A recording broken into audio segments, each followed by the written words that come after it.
দেখুন শুধু তোমারই জন্য টান টান 3 দিন। 31শে মার্চ থেকে 2রা এপ্রিল পর্যন্ত রাহি রাহুলের জীবনে এলো নতুন মোড়। শুধু তোমারই জন্য ধারাবাহিকের একটি নতুন প্রোমো নিয়ে আসা হয়েছে, যেখানে দেখা যাচ্ছে রাহি তিতলিকে উদ্ধার করে একটি হোস্টেলে রেখে আসে। তখন তিতলি রাহিকে বলে, দিদি তুই আমার এই হোস্টেলে রেখে চলে যাবি?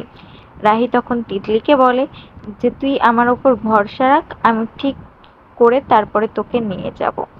এরপর রাহুল রাহিকে নিতে আসে। তখন রাহি বলে আমার জন্য অপেক্ষা না করে চলে যেতে পারতেন। তখন রাহুল বলে আমি অতটাও দায়িত্বহীন নই।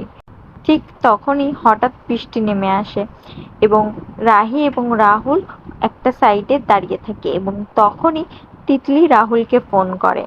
এরপর দেখা যায় তিতলি রাহুলকে ফোন করলে রাহুল ফোন দেখে যে তিতলি ফোন করেছে এবং তিতলি বলে ফোন তো আজকে তোমাকে ধরতেই হবে রাহুল।